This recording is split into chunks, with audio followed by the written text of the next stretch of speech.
Time for my sponsor. Yeah, oh my god, yes, shake it up. Shake it up, shake it up. It's actually my last one, so V8, email me. Yep, Shane's done drinking V8 after today, unless you email him. So get on that. I've tried this 23 other times. This is the one. We no longer have in our name, so you can safely sponsor us now. Yeah, so before we get started, everyone, our name is no longer. We'll do it live. Yeah, people don't like that, I guess. It's not people. It's more like corporations don't like it. Yeah, I'm sure they've never heard a swear word. Yeah, no, they don't swear. They're Let alone a censored one. Yeah. Jeez. So anyway, it is now ruining movies, which I think is funny. I don't actually, for everyone in the audience, I don't think we're actually ruining movies. It's very tongue-in-cheek. Just so you guys are all aware, if you're new here, we're not going to be here and talk shit about Train to Busan. We're probably going to actually talk about how amazed fanboy over it for like 30 minutes, and then you guys are going to make us ruin it by making it like a musical or something. Yeah. So Train to Busan the musical. Right. But anyway, let's get into this. Hello. Welcome, everyone. This podcast, Hi. I sound very robotic. This podcast is ruining movies. And it's brought to you by V8. Brought to you by V8, quote unquote V8, the engine, not the drink. But anyway, hello, welcome, everyone. This is Ruining Movies. I am one of your hosts, Zach. The other host is Shane, right? He's there across the interwebs. I'm Shane. Hi, everyone. Yes, hello. For those who are new here, it is called Ruining Movies because every week we watch a movie of the week. Usually it is a movie that is beloved to us, that we talk very highly about it, and then at the end of the episode, the last part of it, the audience decides what kind of remake we have to make of the movie. So last week we did Color Out of Space. The audience or the dice voted, and we had to recreate Color Out of Space, but as a Western. So, which was I'm actually writing a short story about that right now. Yeah, there's gonna be you that are gonna be ruining the movies. We're just gonna put the text behind it. Yeah, exactly. But yeah, so this week we're gonna talk about Train to Busan, the Korean horror zombie movie, one of the best. Honestly, it is. I can honestly say it is one of the best zombie movies. I think it is the best zombie media I have ever consumed. It's on camera now. Yeah, that's fair. By that until something beats it. I think Dawn of the Dead still beats it for me, just because it started everything, and it's one of my favorite movies. But I do think Train to Busan is equal to it. It's not like Dawn of the Dead is better than it. It's like they're equal. But before we get into that, because I feel like we're gonna be talking about a lot of zombies, I have a lot of things to say. I know Shane has a lot of things to say. Let's talk about movie and television news this week. Shane, anything you want to talk about up front? So many things happened, I feel like, this week. Maybe it didn't happen, but that I just know about and that are interesting to me. We could just umbrella topic Tom Holland if you want, because that dude's had a fucking... Well, everyone else has been suffering. Tom Holland has just had like a banger of a year. I forgot that even news came out about like all the stuff that came out of. First, we got the new Spider-Man name, No Way Home. Sounds like it's gonna be cool. I mean, based on the title and the fact that the cast all seems very hype about it. That makes me very happy. Absolutely, we have some throwbacks to the Sam Raimi Spider-Man, so I'm very excited about that. Actually, it is Spider-Man. There's only one Spider-Man in that trilogy. But you know what I mean. Also, we kind of got some more news on Uncharted? Tune me in, because that wasn't even on my radar. Oh, so the article I read was Tom Holland just saying that he learned a lot from shooting Uncharted, because it was more like a deep dive on like acting and stuff. Him saying that it doesn't sound like he was too happy with his performance, just because he was so not self-centered, but so worried about looking badass as Nathan Drake. Like in all the shots, he kept thinking, "Am I looking sweet?" and stuff. Which he said is not the greatest way to act, which is it's Do true. I look cool enough? Yeah, exactly. Which I really like Tom Holland, how he doesn't shut up ever, like in a good way. He spoils so much stuff, and like I can't think of any actors who would like film a movie and then be like, wow, I think I didn't do the best I could. I think that's very admirable of him. I like him as an actor. He's a cool guy. He's a stand-up guy. He's incredibly talented, obviously. Yeah. And good on him for owning his shit, you know? Absolutely. But yeah, I was actually looking at Chaos Rising, which the trailers for that are super, like, obscure and seem weird, and I don't really know what to expect from it, and that kind of makes me excited. Even know what that is. I haven't heard of it. And then there's another movie that came out, apparently. It's on Apple TV, so hopefully I can rent it on Amazon Prime. Click the Prime button if you haven't already. It's called Cherry. It looks very interesting. The trailer I've heard of that. Yeah. Also incredibly like vague, but it looks pretty cool. There was like a scene of a bank robbery. Tom Holland looks all sad and dramatic, and yeah, I mean, like I said, that guy obviously is just his career killing is just fucking catapulting to the moon. I mean, yeah, he's honestly he's in so much stuff, and like, but like I said, I like him and stuff. It's actually the reason for my movie pick. Ooh, I'm excited. I'm trying to see who I've not seen anything about Chaos Walking. This is news to me, so I'm looking at it real quick. Chaos Rising, I think is what it's called. It's Chaos Walking. Chaos Rising is a Warhammer thing, which really confused me. I was like, wait, is he in a Warhammer movie? Yeah, Chaos Walking. But looks cool. Who's directing it? We have... Interesting. Synopsis sounds good. Yeah, it's got a bunch of people in it. Nick Jonas, Mads Mikkelsen. We got Daisy Ridley. Yeah, we got a lot of people. All right, Doug Liman. He directed Swingers. So interesting. No, I'm not saying Swingers is a bad movie. I don't think that at all. I think Swingers is actually pretty okay. He also directed The Bourne Identity, Mr. and Mrs. Smith. So he directed a lot of like 2000 action movies.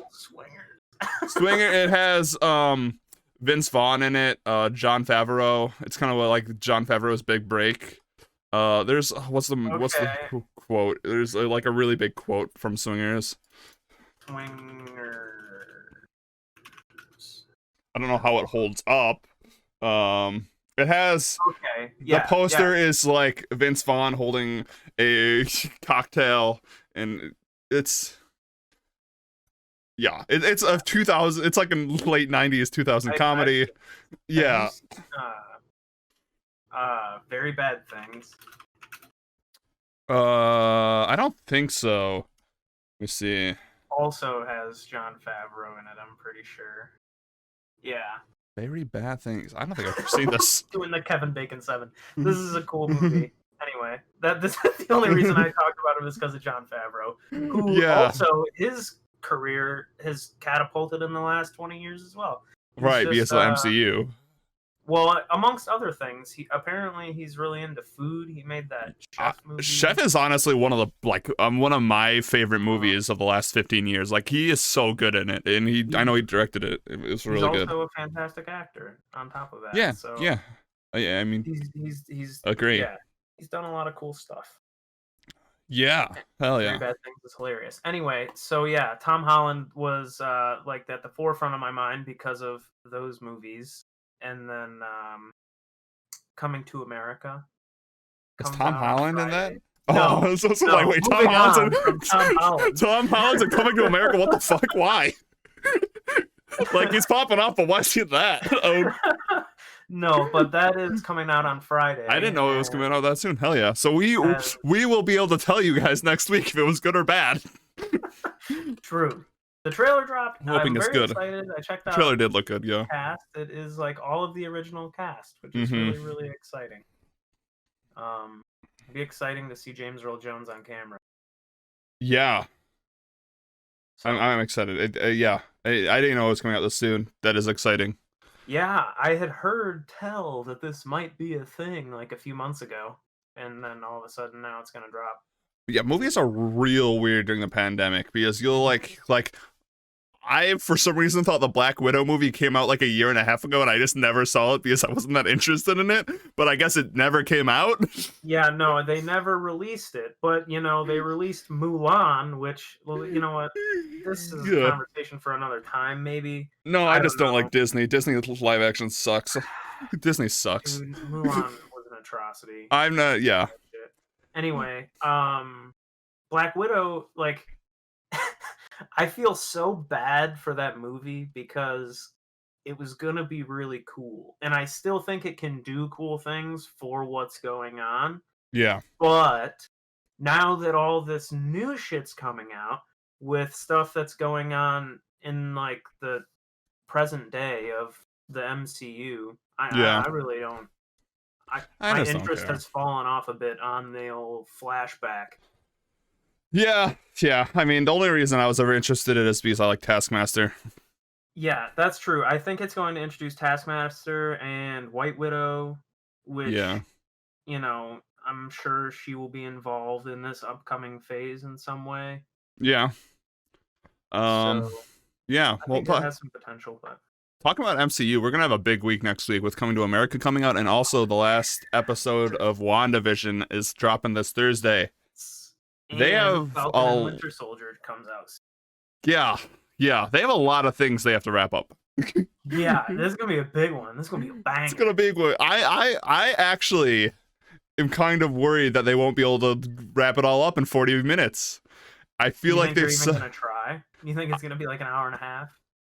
If the run times have already been kind of leaked, and I don't think it's going to an hour. I think because they said overall, like it would all together be like 8 hours, and we're getting kind of close to that. I don't know. I think it'll be interesting. I think the last episode was good. I liked it. Yeah, last episode was really, really cool. Some big things going on. I'm excited to see this. We'll see. We have White Vision talking about White Widow. We have White Vision. I think that's going to bring Ultron back. Spoilers, I guess. Everyone, spoilers. We're talking about the last episode. Spoilers. Ruining movies. We're ruining movies. We're ruining everyone's experience. Ruin everything. If you come here, be ready for big news, big spoilers. Just hate us by the end of it. But yeah, we have White Vision. So I think White Vision and Vision are going to merge, and we're going to get Vision back in the MCU. If we're doing hot takes, Mephisto. I know how to say it now. That's the hot take of that. Mephisto? Yeah, Mephisto, whatever the fuck his name is. I don't think he's gonna show up. Or he is, I don't know. We kind of learned a little bit more about Agatha. I know a lot of people loved last episode, and I liked it, but I don't know. I'm kind of. I think this is gonna be a weird take because I still like the show, but I think as soon as they got turned away from the whole sitcom gimmick, it just kind of feels like I'm every other Marvel movie now, which this is a personal take. I don't think the WandaVision's bad at all. It just, ever since we've lost that whole sitcom gimmick, I've kind of become less interested. Yeah, I mean, I could understand where you're coming from, but I'm glued. Right. Like, I'm still gonna watch it, but like kind of when I talked about when the WandaVision first came out, I really was enjoying the experimental kind of feel to it, like doing the sitcom. Like, I am excited. I will watch it, and I'll geek out because I'm a comic book lover and all this stuff. Oh, look, they're doing the whole Vision merging arc. We might get Ultron back. This is gonna set up the MCU and stuff, but like, I don't know. I'm just not as excited as like I was like, oh, I can't wait to see how they're gonna change up filming and stuff now. But we'll see. Maybe next week will just blow my mind. But we'll see. Yeah, I don't know. I really liked the episode. I thought it was a lot of fun. Right. It's like her kind of delving into her memories and watching her go through some shit, and also like getting to put a face to a name, I guess, if you will, but like some visuals to Pietro and her story from the second movie. That was cool. But I will say it was kind of deflating now knowing that Agatha was the cause of this recasting of Pietro. Yeah. Although, I guess you could still make some connections because they did. intentionally choose the same actor. Right. So to go off on that, like, I know a lot of people online are now like, oh, this was an Easter egg for the fans. I think that's a bad thing if, like, you just put him in as an Easter egg because of the implications. Like, you're building this whole thing. I mean, yeah, not the, God damn it, because of the dentist system, obviously. But no, but because, like, if you put in an actor already playing that, it's confusing. First of all, the Easter egg is, I don't know. I am kind of disappointed that if they just pulled, I mean, I hope that's not the case. That's the thing. I hope it's not the case. We can only really speculate right now, but, like, something like that should have a bigger impact than just being an Easter egg. That just feels very fan servicey when it could be very more impactful than it actually is, which would suck. Yeah, I mean, I don't know. The implication. No, honestly though, it seems as though it was like this. His name escapes me right now. The actor. I can't remember. Anyway, Evan Peters, Peter Evans. Evan Peters, yeah. Two first names. Like, them choosing him, them choosing Evan Peters to play this role specifically is just like, it's such a stretch. Right. That's the thing. Like, that's why. But it's like, I don't think that. I think it was made with. Right. I hope they did it with intention. I hopefully we get, like, oh, he was pulled from that, especially because you're doing a bunch of multiverse things, like. And, like, that's kind of where my head's at, because, like, perhaps Agatha is just pulling from other sources because she can. Like, right. And this is kind of something that Marvel has done in the past, which I've always not liked, is like they are very good at, like, being like, all right, this is a story, we need to get to this point, but, like, they've also had it, like, the beginnings, like, we saw the Infinity Gauntlet in, like, Thor. And then we had to retcon it way down, being like, oh no, that wasn't the Infinity Gauntlet. Like, I hope that this Evan Peters Quicksilver thing doesn't become that, being like, oh, look, multiverse, there's X-Men now. Oh, that was just the whoa. Accident. 10 years from now, whoopsies. Yeah. Bring in a new Quicksilver. But again, this is all speculation. I could look like an asshole next week when it could be actually have implications. But we'll see. It's the big episode. Even in the post credit. Right. Like, but then, like, the Funko Pop came out and there was, like, quotations around it, and it's like, okay, like, his name had Pedro Maximoff had, like, quotations around it, like, ooh, it's like, okay, I don't know, we'll see. We'll talk about it next week, obviously. We're gonna talk about the end of it next week. We'll see how it goes. Yeah, but I'm excited for it. Like I said, all the stuff I said about it wasn't me being like, oh, the show sucks, I'm not enjoying it. I thought the first half was stronger, and I'm excited to see how they end it. Yeah, any other MCU stuff we have on the docket? I can't really think of anything. Falcon and Winter Soldier is upcoming very, very soon. I think it's like the week after WandaVision ends. Yeah, I think they're kind of doing back to back with that thing. And I'm very excited about that. Also, we never discussed, like, the Loki trailer or anything when that was a thing, but it's fine. That's also going to be coming out, like, in June. I'm excited. I mean, that's probably the show I'm most really excited for. Yeah, I mean, I'm real biased because I really like Tom Hiddleston. Right, he's a good actor. I like him too. And Loki's a fantastic character. Yeah, Loki's really awesome. It kind of seems like they're doing the Umbrella Academy thing. Like, I'm getting kind of Umbrella Academy vibes from it, which is a good thing. Yeah, and anything that involves cosmic levels. Oh, wow. Oh, I thought you were going to say Owen Wilson. Owen Wilson? No, I mean, I do like Owen Wilson. I do love me some Owen Wilson. Oh, wow. Oh, wow. No, but, like, now that the MCU has sort of, transcended the material planes. They've moved into, like, Asgard and stuff, and they are dealing with cosmic forces. Things are bigger, they're badder, and you get to have cool stories about Loki and Thor and these big time guys. It's nice. Yeah. Nice. Yeah, absolutely. I think that's all I have to say about these. Yeah, I think we got some like Eternals art. I like, we've seen like the Eternals fucking teasers for the last like 5 years, it feels like. So until I get a trailer, I don't really care. I think that Agents of S.H.I.E.L.D. is like all canon, right? Dude, I don't know anymore. Like, I think so, but like, I don't know if Inhumans is, but like, Inhumans played a role in Agents of S.H.I.E.L.D.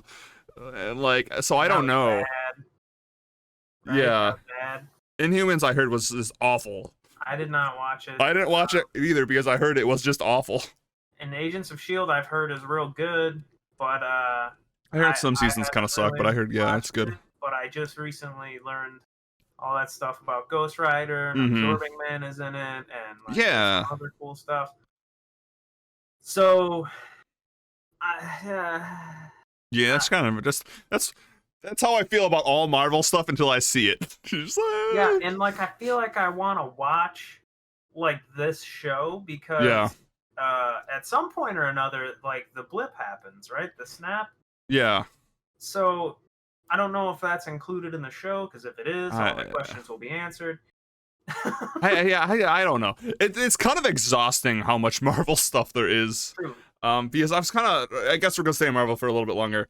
I was kind of thinking about it, like people who aren't familiar kind of with the MCU, like watching WandaVision kind of feels weird. I feel like it would feel weird. Yeah. I mean, they do a good job of like connecting the dots and doing flashbacks and stuff, but it's still like, it's a lot. Right, I feel like it would be confusing. All of that would require so much exposition. Exactly, and it just kind of brought me to more like an existential like thought. Like, I've always kind of felt weird about like movies, kind of like the whole MCU. Like, you have to like kind of do homework to watch a movie and to get the full enjoyment. I kind of like the idea of like movies standing on their own and television standing, but like that's not the MCU. That's like not the purpose of the MCU. Because the MCU is everything is connected, but I can see like how it's exhausting if you didn't watch anything, or like not exhausting, but just confusing. Or like less gripping. Yeah, and my whole thought of that is like, I think DC is trying to like remake like Constantine or something again, and it's like, is it connected? Is it Elseworlds? Is anyone even gonna know what the fuck Elseworlds is? Who doesn't read the comics? Like, I'm kind of. It feels like Hollywood is making a lot of things connected now, and it's exhausting, man. It's exhausting having to watch 3 things to be able to like watch a television show, then watch a mini series, then watch an animated short just to fully understand a movie. That's exhausting. Right. So like, in order to get the full story of Darth Maul, I have to watch a movie, 3 movies. Yeah. That are fucking 20 years old, and then I have to watch a cartoon, and it's like 4 episodes spread out somewhere across 3 seasons of this cartoon. Right, it's exhausting. But I'm just saying, like, that's the shit I had to go through to like learn about what happened to Darth Maul in like the canon world, and that is exhausting. It's a lot. It required me to do like some YouTube research, which I mean, admittedly, did drive me to some cool people, but not the point. What? No, I like that's the thing. I know me and you, we both like doing research on that stuff. We love learning more about it, but like, I was thinking about that watching WandaVision. I was like, this is like kind of like exhausting, like just knowing, and like, it's a lot. It's a lot. It's exciting for me, but it's only exciting because I've seen everything. Right, exactly. So, yeah. I don't know what point I was trying to make. Shields was canon. Yeah. That it started out kinda canon, and it's just like diminished over the years. What the fuck does that even? Okay. So like, I don't get it. I don't. Yeah. Like, and so. I don't want to keep talking about Marvel for this entire episode, but like I think like a good example of kind of having more self-contained stories, kind of without connecting anything, is like how Daredevil was. But like even now that might be connected to the MCU. Which it would be great, but then it's like confusing. Like, why weren't you there during fucking Avenger shit. Where were you during the snap? Why didn't you defend Hell's Kitchen from the fucking aliens? Right. Where was the fucking Defenders at? Where was Luke Cage, Jessica Jones, and Iron Fist? And why doesn't anyone give a shit about them? Why doesn't Iron Man know that there's like a person out there that can control people's fucking minds until their heads explode? Like, that was a thing, right? Yeah. I guess I don't even know what this was about. Some of the shit that the Defenders dealt with were definitely like Avengers level shit. Yeah, the hand, down a skyscraper. The fucking hand. Right. 1,000-year-old organization hiding under New York, and the Avengers just have no idea or don't give a shit when skyscrapers explode. I don't understand. Iron Fist literally has like the power of a dragon, and Doctor Strange isn't aware of it. Like, what the fuck? I don't understand. Like, it would be neat if they were connected, but those ones even seem like a stretch now. Yeah, so I don't know. And then, like, how does the Punisher fit into the MCU? It's like, okay. Oh my gosh. Yeah. So anyway, let's move on. Because we could talk about it. Let's still raise more questions than answers. Exactly. I don't even know what the whole point of me bringing that up was. It wasn't like a good question. It was just like me being like, what the fuck? There's so much shit. Let's stay under the Disney umbrella because it's extending forever and ever, and we're never going to escape it. Did you see the new Pixar trailer for Luca? For what? For Luca? I think so. It's like on the TV. It's an Italian villa. There's two. It's adorable. Yeah, it's adorable. I mean, Pixar doesn't miss. Yeah.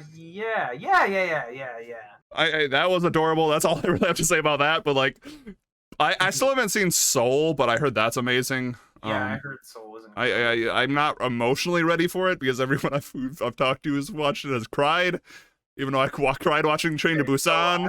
Yeah, me too. And I've been sitting on the last episode of The Good Place for like 6 months. Right, that is an emotional. Don't watch it. I feel that. I don't want to feel. Right, I feel that. But that looks good. I like that. I kind of like how Pixar has been kind of going and exploring other like cultures lately, kind of like with Coco. We have Luca now. There was another one that was like, yeah. You're welcome. Yeah, Moana. Like, I really like that they're doing that because there's a lot of like, if anything, like, there's an entire world of stories. I am glad we're getting to see other ones. This one looks cool. It looks endearing, like all Pixar movies. For those who haven't seen a trailer, it like takes place on like an Italian city, on the like coast. So like those very pastel buildings, and there's gelato and people riding mopeds. But it seems like it's like a story about like two kids, which like for the first part of the trailer, again, spoilers, it's a trailer, it's 3 minutes, I don't know if there's spoilers for it, but like they're like, oh, there's kids, there's a bunch of kids hanging out, and then you find out at like the end that two of the kids are like actually sea monsters, and like the town doesn't like sea monsters, so we're probably gonna get some touching story about, it's just as Pixar does.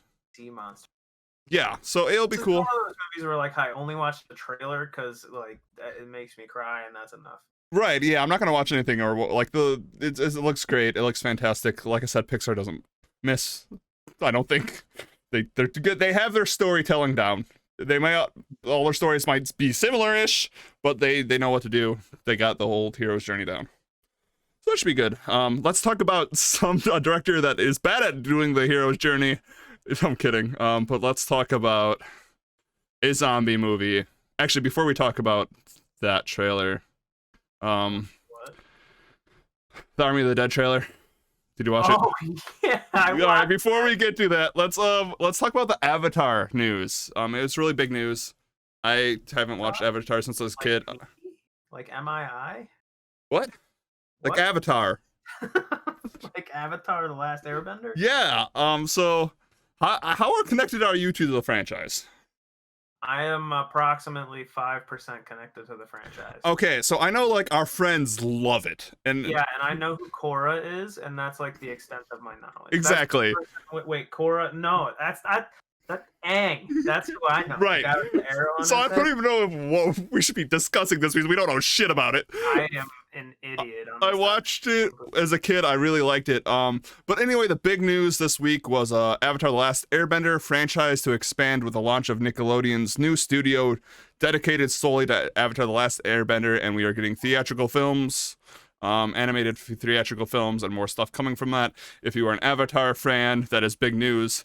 Like I said, I watched it as a kid. Don't really have too big of a connection. It's a good show. Yeah, I have nothing bad to say about it. I don't have anything to add to it, I guess. That are into that. Yeah, so congrats if you like Avatar. That's my old, I guess, congrats if you like Avatar. It's like the good content. I don't know. Yeah, enjoy, Avatar lovers. There was some smaller news I want to talk to you before. I think we round off this entire segment with talking about Army of the Dead because I have a lot to say about it. So there's a couple new things that kind of I've seen just like blips of this last week that have got me interested. The first one is the new Reno 911 movie. Oh shit. The only problem is it's going to be on Paramount Plus, which goddamn it. Stop making fucking streaming service. Yeah. What do you want from me? Exactly. But it is called Reno 911: The Hunt for QAnon. Which, if anything's gonna make me get a Paramount Plus subscription, it is that title to that movie. That sounds fucking hilarious. Oh my gosh. Right. Give me that free 1 month subscription. Exactly. I'll do the weekend. I'll just watch it. So Reno 911 is kind of like in this weird place. I don't know if like people younger than us know about it. Not like just because like I don't feel like does it still play on Comedy Central?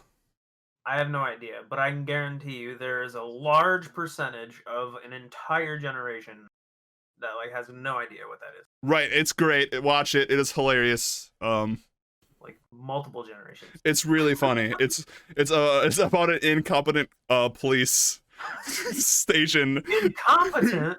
I mean, and they get into funny situations, but like really stupid funny situations. It's almost like skits. It's almost like police skits. All the characters are like pushed to the limit. Like no one is normal in it. Like they all have their really strange quirks, and it is pretty damn funny. Like cops, if instead of cops being like real and dangerous all the time, it was just a fucking assholes like, pretending to be cops, but they keep showing up at like real crimes. Exactly, that's a good way of putting it.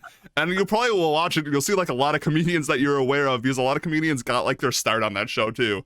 Like I think not Keenan. I can't remember. It's been a long time.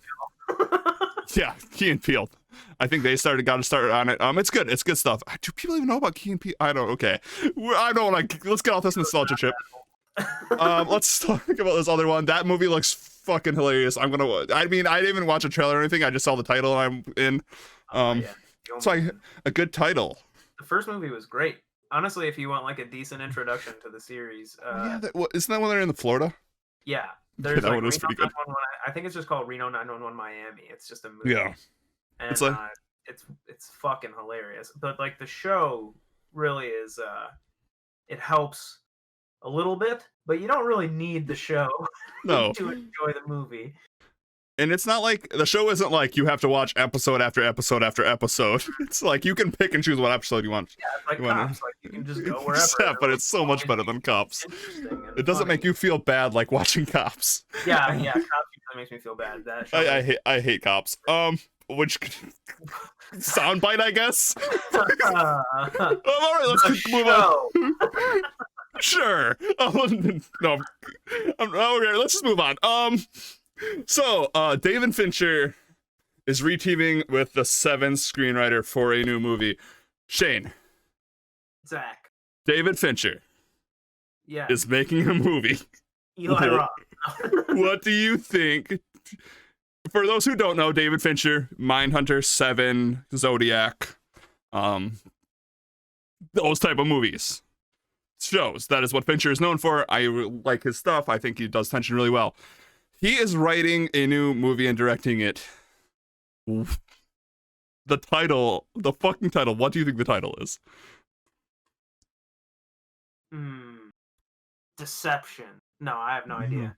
David Fincher, the person who has made his career making movies about serial killers, new movie is called The Killer. I literally had to walk away from my computer when I wrote it. I was like, are you fucking kidding me? It's like J.J. Abrams making a movie called Lens Flare. Like, it's like, I'll watch it. I love Fincher's stuff, absolutely. But like, it's like, okay. Damn it. Have you seen the trailer for Zack Snyder's newest superhero film? It's called Slow-Mo. Slow-Mo. It's called All Action, No Substance. But yeah, it's called The Killer, and I was like, are you fucking kidding me? It is the most David Fincher title I've ever heard. I should have been able to guess that. Yeah. There was one other news about the MCU that I missed. Wesley Snipes is mad that he's not in the new Blade, so he's making his own Blade killer movie he called. So that's a thing. I don't know what the fuck that means, but he's doing that. Who got cast as the new Blade? I don't even know if they've announced it yet. Well, we know it's not Wesley Snipes. Yeah, I mean, which... So I guess we can assume that part of that Marvel universe over there in Blade Land is canon. I don't think you could actually... That means no Triple H. Yeah, I don't think you could take those movies and put them in the MCU. Those movies are fucking something else. Oh yeah, they're literally like a fever dream. Oh wait, okay, talking about weird MCU stuff. The person who was going to play Blade was the same actor who played Cottonmouth in Luke Cage. Why? I mean, he's a good actor, like 100%. He was in Attila in True Detective. This season 2, I think. Interesting. But like, why? Where did you find this information? IMDb. New Blade? Yeah. Blade? Yeah, it's just called Blade. I think it's coming out like 2023. 2023? I don't know. Mahershala Ali? Yeah. Yes, of course. Which he was really good at Cottonmouth. I think one of the better villains. I think Luke Cage had a really good villain. Yes. But like, I do know this. But like again, like if he somehow those shows are made canon in the MCU, how the fuck is how the fuck does that work? I don't know. Because literally the first person that came to my mind, oh shit, this is Uncle Aaron from Spider-Man Into the Spider-Verse 2. Yeah, yes. The first person that came to my mind when we were talking about Blade was Michael B. Jordan, yeah. That's kind of who I thought too, because he's talking about an actor who's popping off right now. Real, he is really just something else, man. Yeah. And he'd make a pretty cool Blade, but he's dating Steve Harvey's daughter. Killmonger, what? He's dating Steve Harvey's daughter. I just know that tidbit just saw on the TV. But yeah, go ahead. But yeah, he would also make a That's awesome. Yeah, he would make an amazing Blade, although yeah, he was already a villain. Yeah, he's already dead. So I don't know. Spoiler alert.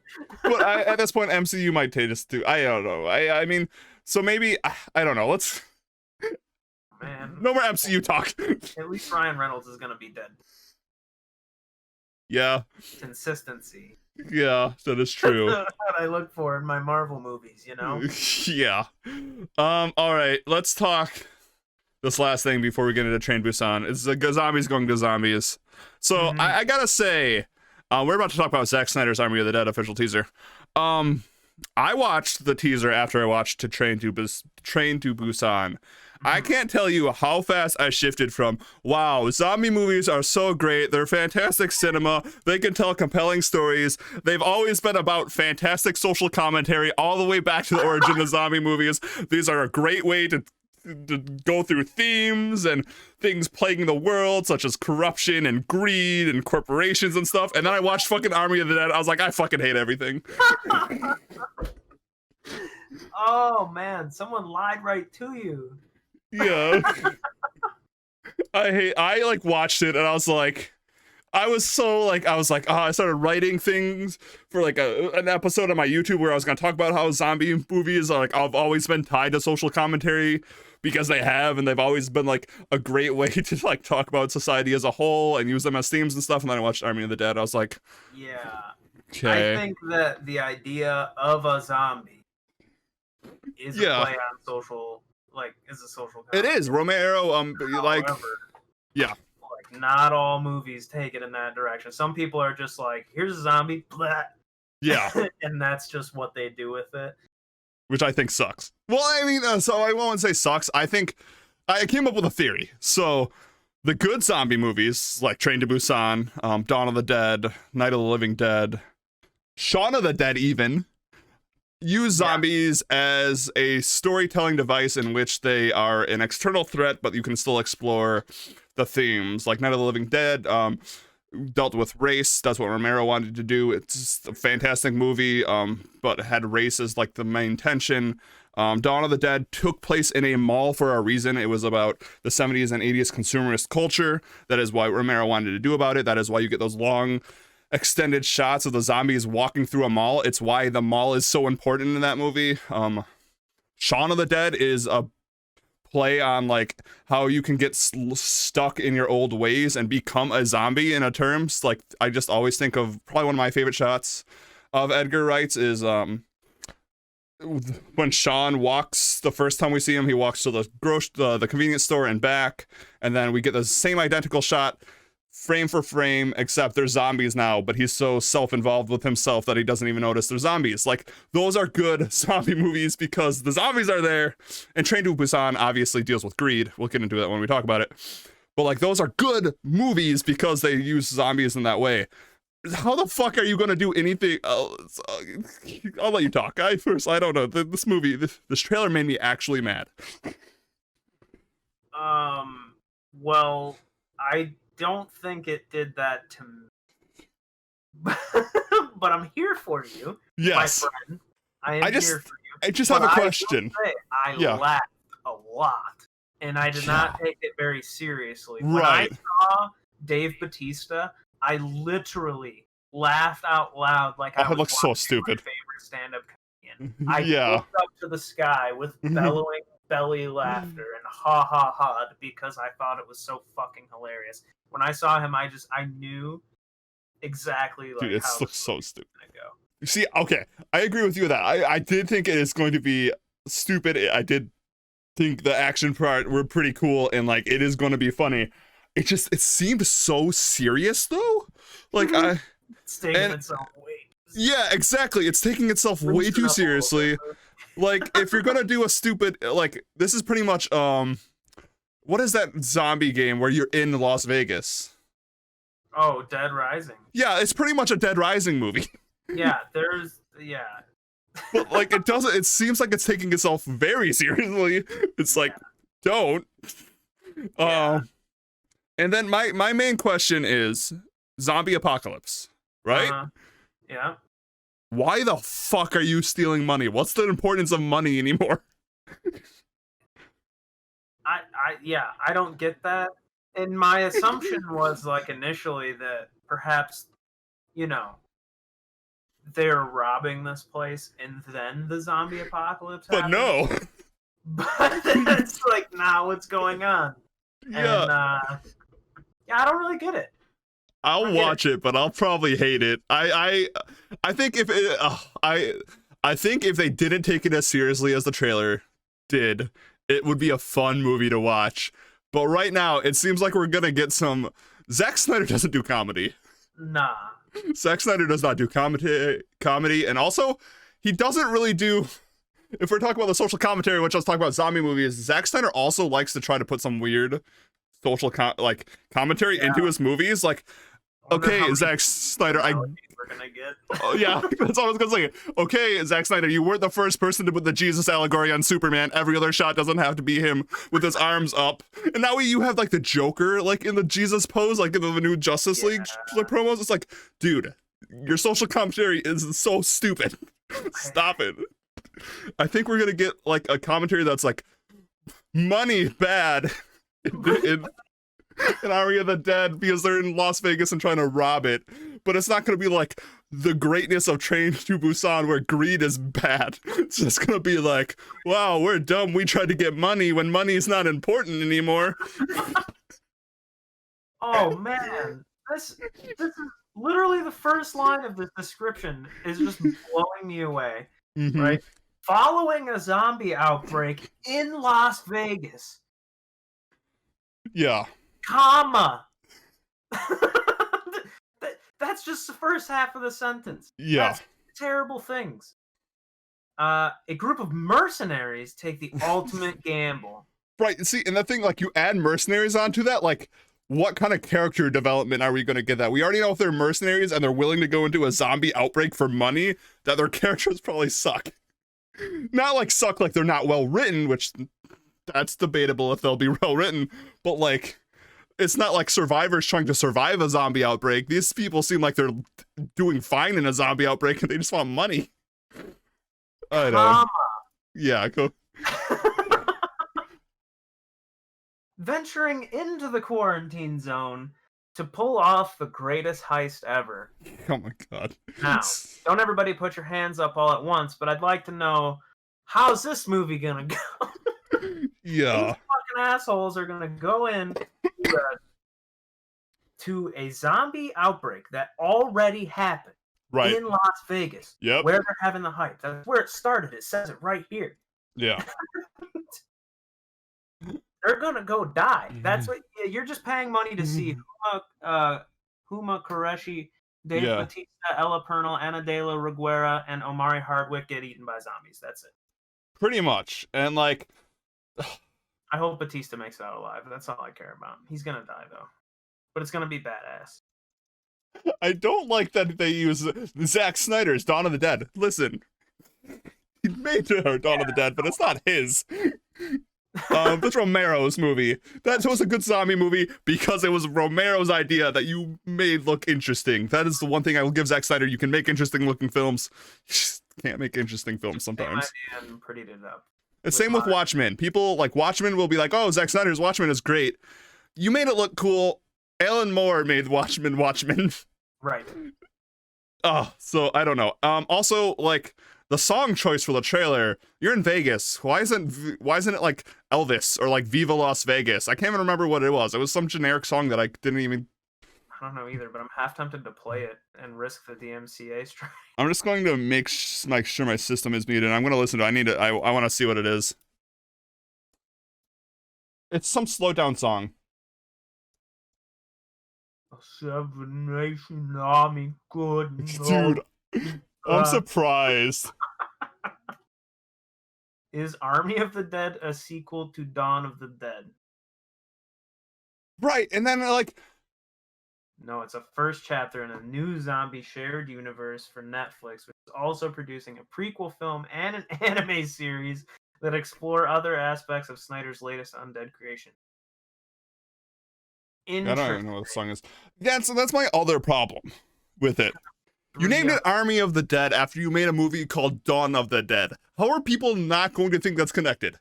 Right. Where the fuck is Bing Rhymes? Also, as I read in a comment, the French title for Dawn of the Dead is Army of the Dead. I don't know. Also, like, shit together. Netflix movies are also very kind of like hit or miss. And I want to say they miss more times than they hit, but the ones that they do hit are pretty good. Yeah, so it's funny that you say that because my movie pick is actually a Netflix original. Okay. Oh, I think I know what one it's that Tom Holland one. I haven't seen it. I don't know the name. Oh, I'm so glad you said that. Yeah, I do want to see that. But like I said, there is good stuff. Like the Ballad of Buster Scruggs was pretty good. So amazing. I love that movie. Yeah. I want to see. Okay, that was not a Netflix original best list because Clockwork Orange wasn't a fucking Netflix movie. Just go to Netflix and oh yeah, I can do that. Let's just do that. Forgot I can do that. Oh no! Don't play music. Oh yeah. Also, hide your identity. Yeah, I'm just showing my face. Netflix originals. Let's see. I heard Murder Mystery was good. I mean, maybe not. I don't think. Come on, dude. Yeah, no. Come on. Never mind. I think I'm thinking something else. Are we doing strictly movies? Well, if we're not doing strictly movies, they did do like Stranger Things, which is pretty good. Shows good, but if we're doing just movies, What? Okay, sorry, just making lots of noise. God, why does Netflix interface still suck? There was they have a bunch of Netflix documentaries that are sweet. Yeah. I really thought that the Old Guard was done pretty well. That was a cool movie. I think it's called Extraction. Was pretty good. I Care a Lot was pretty cool. The Ridiculous Six sucked so bad. Yeah, I Saw the Devil was obvious, or not. I Saw the Devil. The Devil All the Time was obviously really good. Yeah, I like Gerald's Game. There's this one called Babysitter was pretty okay. Oh my gosh, I have to find it before I blow it. Yeah, I Care a Lot was. But anyway, like they do have hits. It's just most of the times they're not. Yeah, there is a lot of stickers. Yeah, there's a lot of them that just aren't good. But we'll see. Hold the Dark. That one. I mean, I don't think if we're doing Rotten Tomatoes, which I think this is going to get between a 30 and a 40%. What? Train to Busan? No, Train to Busan is so fucking amazing. I'm talking about the Army of the Dead. Zack Snyder, Summer of the Dead. Yeah. Oh yeah. And I guess no offense to Rotten Tomatoes, not that I give a shit or anything. Right. I don't really pay attention to their scores. No, like I don't either. I want to know how good a movie is. I fucking watch it. I mean, I don't do that to every movie. There's a lot of movies, but I get the sentiment. I get the sentiment. There are some that you can just look at the title and like, yeah, this is gonna be a sticker. Yeah. But anyway, yeah, I think that movie's gonna suck. I think if someone else was directing it, it would be better. I'm throwing a lot of shade at Zack Snyder, but at this point, he keeps making really stupid movies. I mean, your track record isn't exactly holding up. He's too serious. Like, oh my god. Lighten up, bro.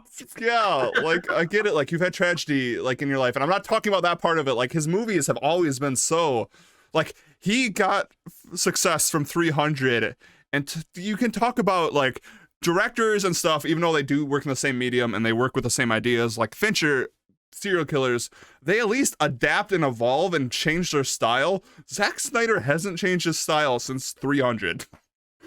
Yeah. Name a single Zack Snyder film since 300 that hasn't had slow-mo. Or been incredibly desaturated. I think there could be different, like Army of the Dead, like making it a horror director could do better. Give it to James Wan. Who was Fast and Furious? At least give it to Taika Waititi. Yes, or Edgar Wright. I think Taika Waititi would take this idea and fucking run with it. Hey, I agree. Have worked together before. Right. And like you can give it to like James Wan, who did Fast and Furious 7. Like I don't usually say, hey, make your movie more like Fast and Furious, the Fast and Furious franchise, but at least the Fast and Furious franchise at this point in time is self-aware that they're making stupid movies. Right. And then when I say stupid, I mean like they're still fun. Fast and Furious 7, I talk about all the time how that movie is such a fun movie to watch. We'll take average people and we'll make them superheroes. Exactly. Like it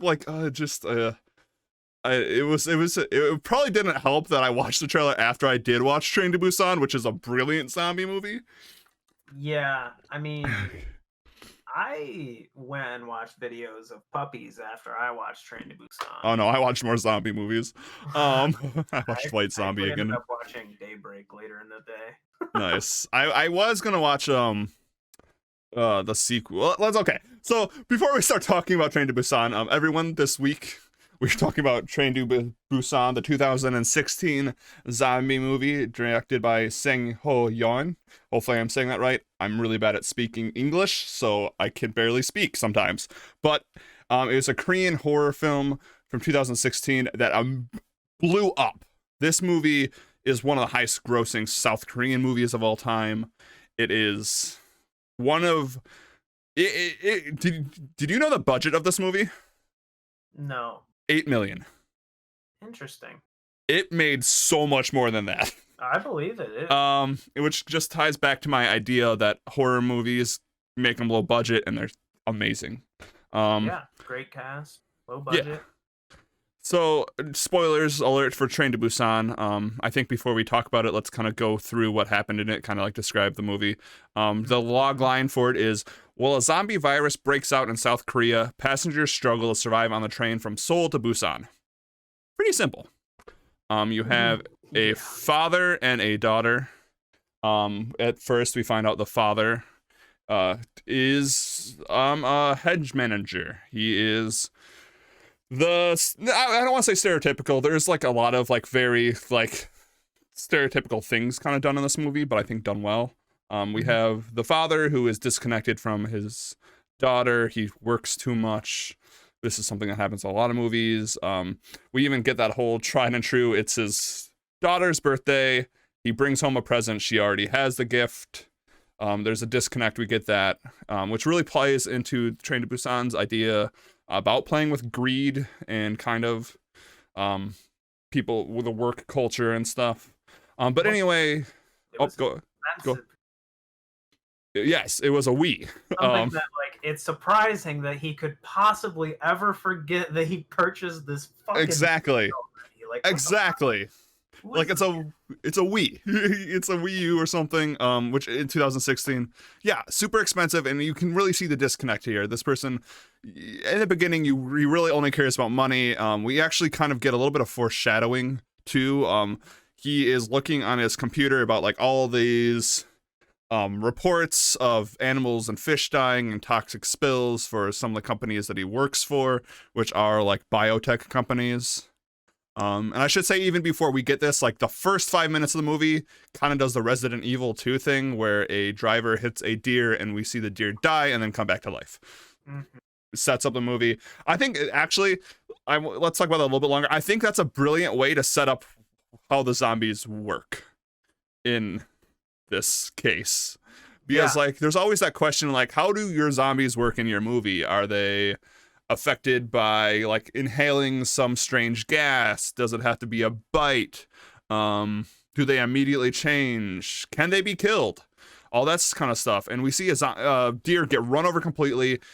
Like, the car drives away. We see the trademarks of the zombie in this movie. We see the deer's eye go foggy white, and it kind of started getting veiny and stuff, which is how you can tell someone is a zombie in this movie. I think it's a pretty simple scene that sets up what we're going to have to expect how zombies are going to work in this world.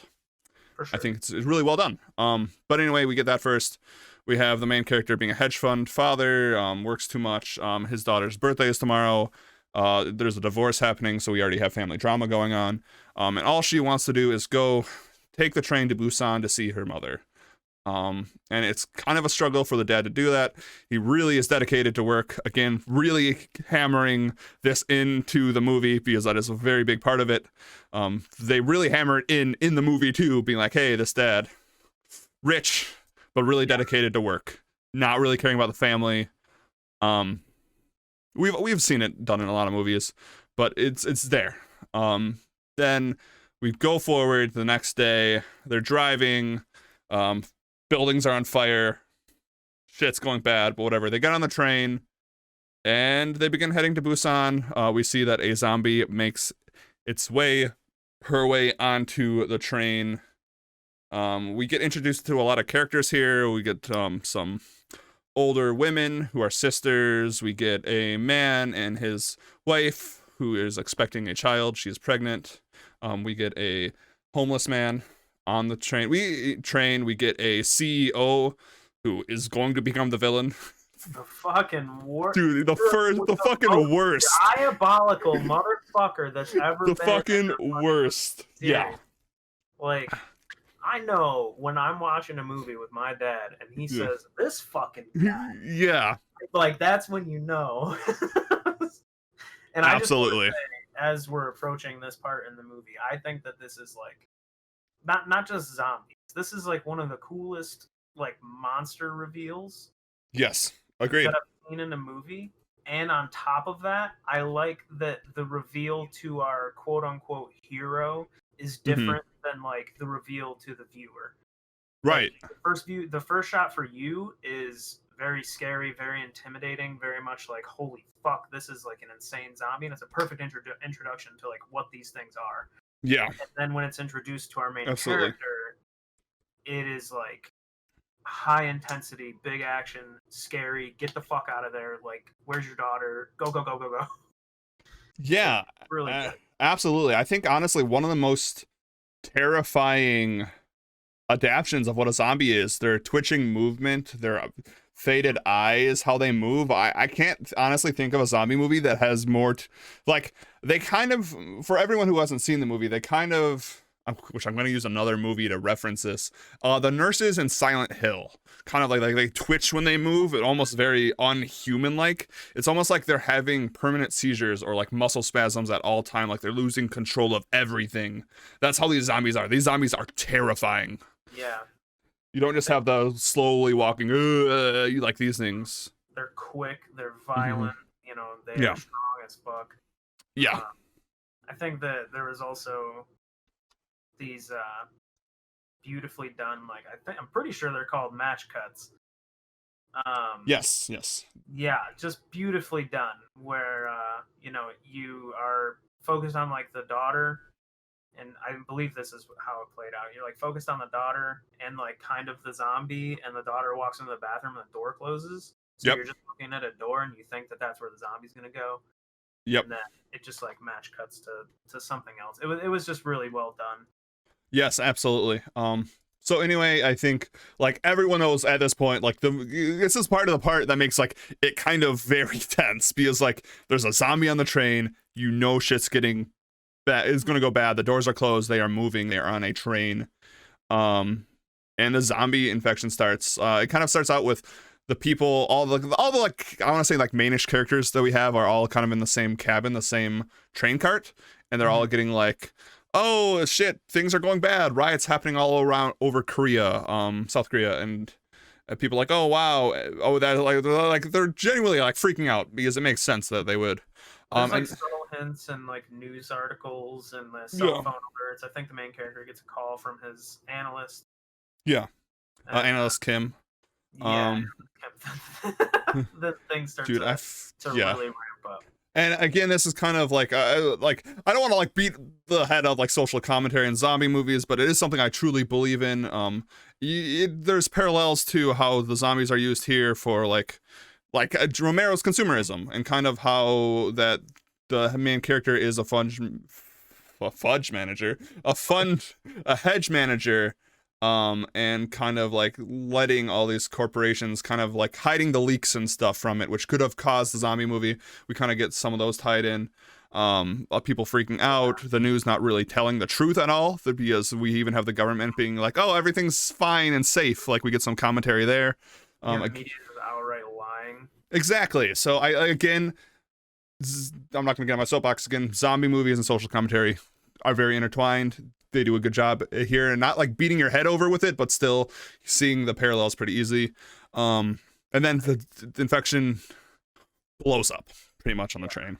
I do like that there is, it's a bit vague, but there is like at least some form of an explanation as to like why this is happening.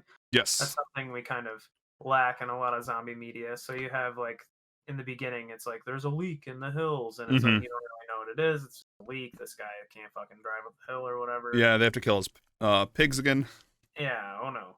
Just a leak. Okay. So, but then later on, you know, analyst Kim calls and says that there's a pretty good chance that this is because of our main character, and like he was covering up these leaks. Exactly. That's pretty cool that they kind of provide an answer to the age-old question, like, why the fuck is this happening? Right, exactly. I do like that, like, they do tie that in, and it definitely goes full circle at the end. But pretty much this next part, it's like hard to describe this next chunk. We get some character development. The main character closes the door on the husband and the wife who is pregnant. And we kind of see this as a defining character moment here, because everyone's like, why the hell you're an asshole? Like, zombies are coming, so you kind of have to be like, oh, you have to protect yourself. But then, like, the main character tells his daughter, like, why did you like, so the scene that happens somewhat after that is the daughter offers her seat up to one of the older ladies, and the main character says to her, in this time you only really need to care about yourself. It's really showing up what the main character is. It's very prominent in the first half of this movie that our main character is an asshole. Yeah, he's pretty much the fucking worst. Very selfish. But you get a good payoff. Yes, it changes in the end. We get like a lot of people, some more commentary, like some other people talking about like the hedge managers and how they're selfish and they're bloodsuckers and all that kind of stuff. There's a disdain we have, and it's like a direct parallel to the husband of the person who is expecting a child. He is very selfless, and actually, like, I love him. Too bad what happens to him. He's seriously, like, he steals the show for me. Yeah, he's the best. And of course, spoilers alert, because he is the best, he dies. Yeah, he is by far the most badass person, and it's like, there really is like a great arc with them. Like, in the beginning, they really don't like each other. They don't hit it off, even before the fucking zombies come. Right. Like, and then the zombies come, and then they really don't like each other, and then they kind of have to help each other out, and then by the end of this, they've established like a true camaraderie. He's like, our main character is crying in this guy's face. Yes. Literally crying to him, holding back hundreds of zombies as this dude's telling him, like, you have to fucking save my wife because I'm gonna die. Absolutely. And then, then he yells out what he wanted his kid to be named. Man, this made me cry like so many times. There's a lot of really good small stories within this. We get the sisters, the two older women I was talking about, they're sisters. We kind of also get the same parallel between the greedy and the non-greedy with them. The one older sister has the egg and is like, why? The other lady's like, why are you doing that? Even though she's like looking out for her sister. There's one that's very selfish, one that's very selfless.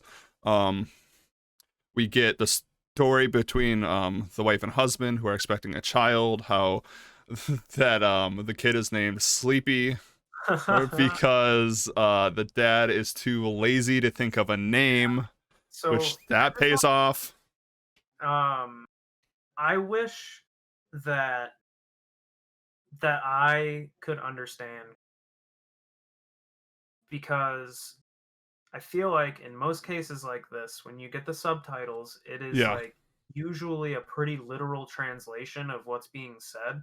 Yeah, absolutely. And I imagine for the most part, most of these people are not speaking like literal word by word. No, absolutely. Like, translated Korean. I'd like to be able to understand some of the slang, because I'm sure she didn't say like, because my lazy husband. She was probably like, because this fucking piece of shit. Exactly. Like, there's definitely some things that it's just hard. It's very hard to translate culture and cultural norms. It almost makes me smile more though. Like, I'll read the captions and I'm like, okay, that's the translation, but really this lady is like, what the fuck, dude? Like, exactly. Exactly. Like, there is something, because it is a South Korean film. Shane and I are American. Like, watching surprise, watching films from other cultures, something I've done for, like I said, I went for school for it.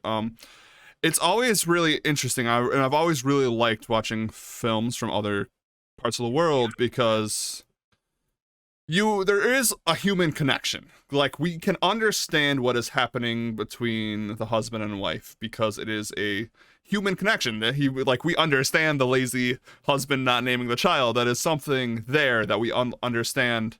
Well, there's go ahead. You can enjoy this movie without reading a single subtitle. And you could just ignore the fact that people are talking at all.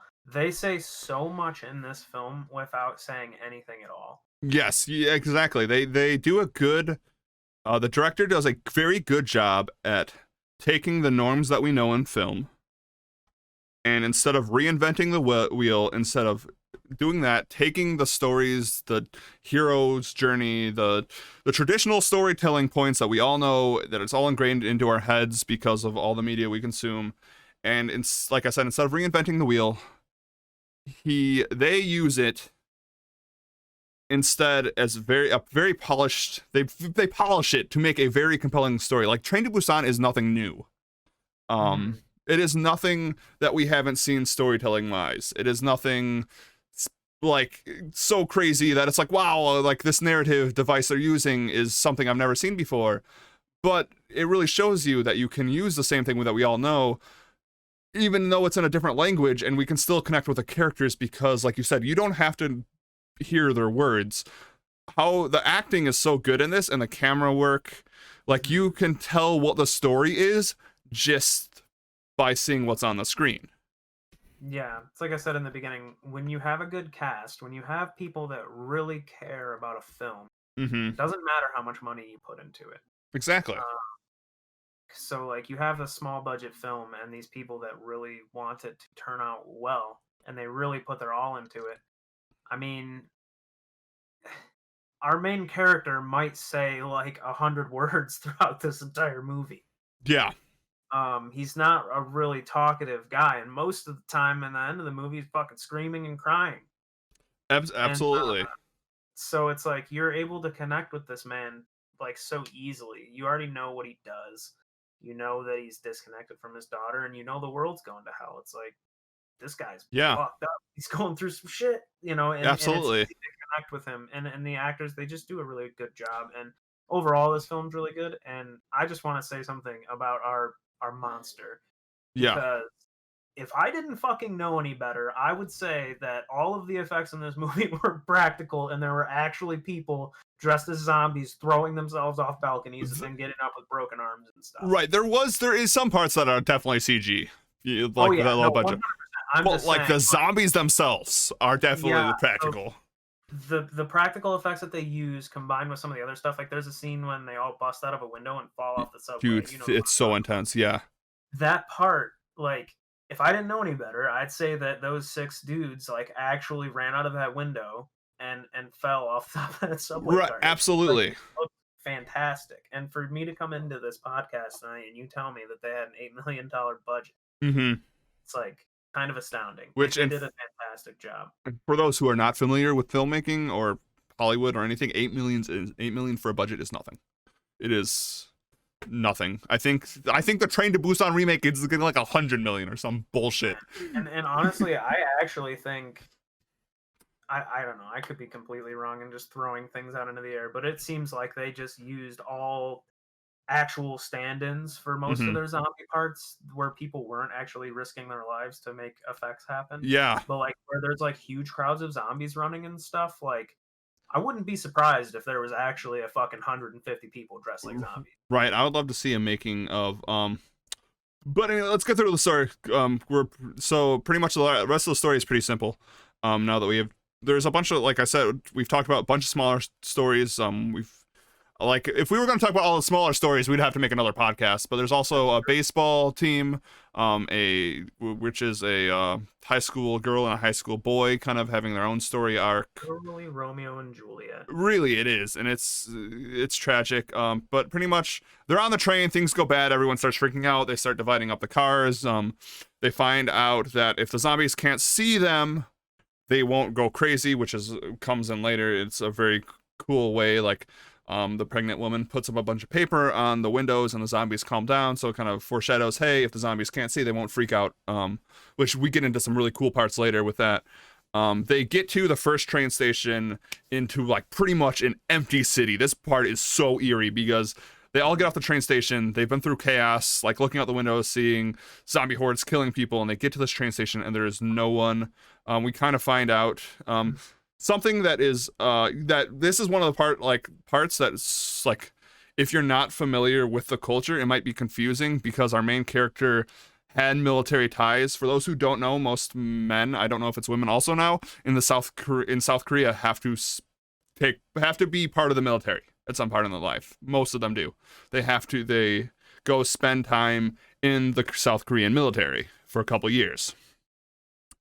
So he calls one of a lieutenant that he knows, and it's like, is this place safe to go? They kind of finds out one part is safer than the other, doesn't tell anyone, kind of still showing how selfish he is.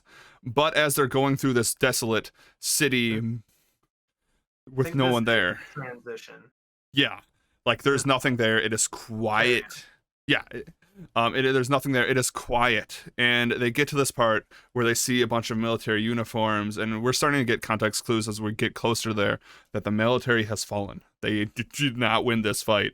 And we get to this race back to the train as the military chases, and the military zombies begin chasing all of our heroes, all of our main characters back to the train, and this part is fucking intense.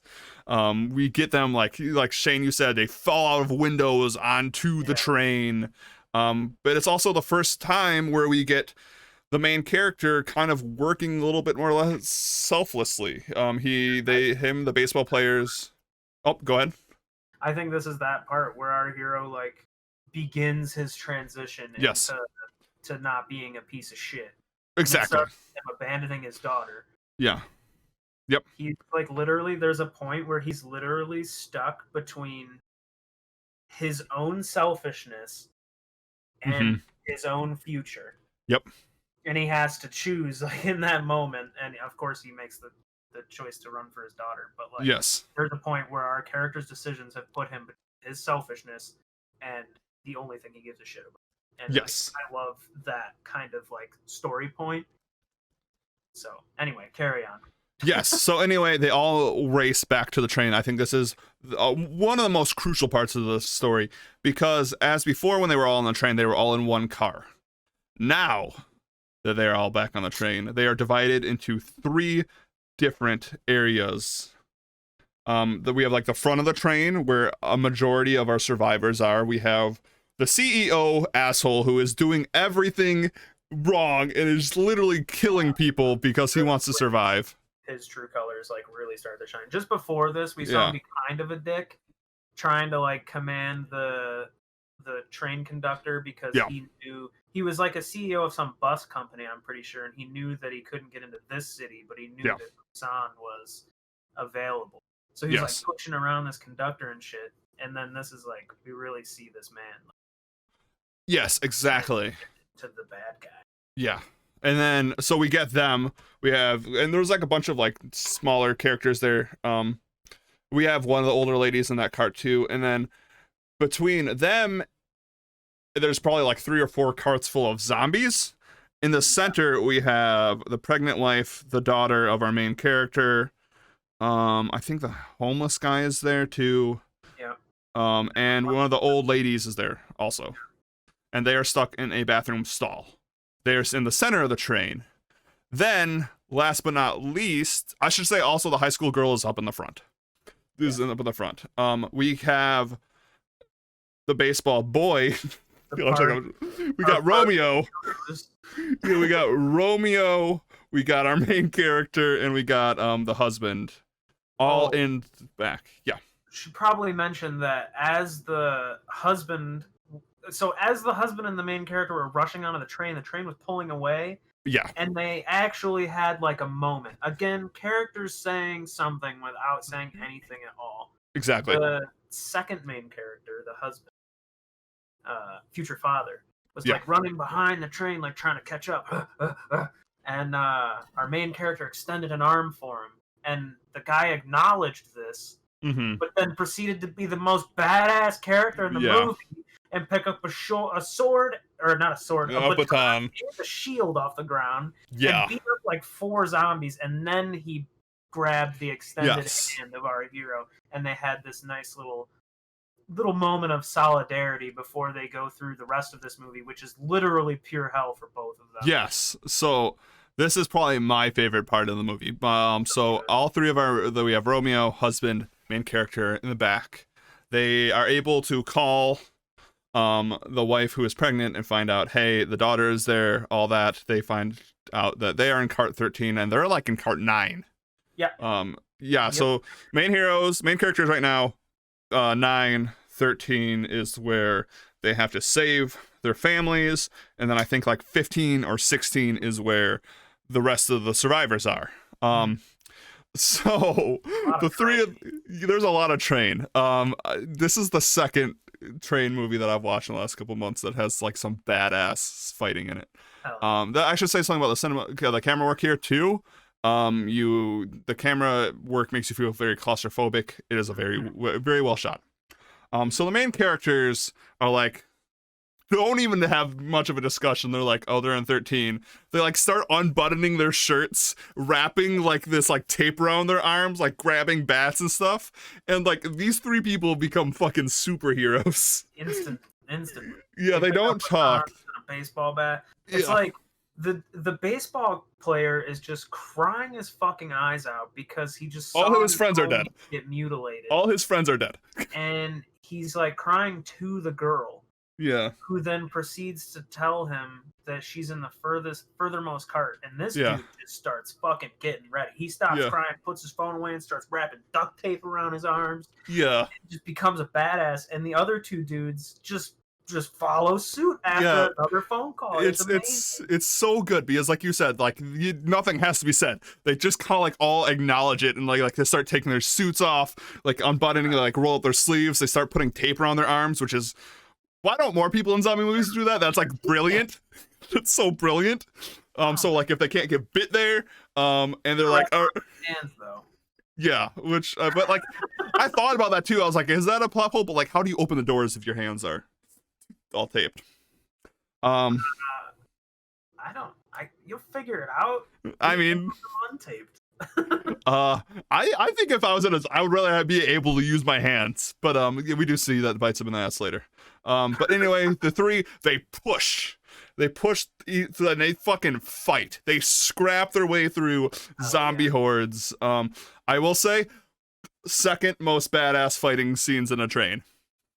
First goes to another Korean director, Bong Joon-ho. His fighting scenes in Snowpiercer. Dude, that movie is unbelievable, and there's so many interesting, like, not even like parallels.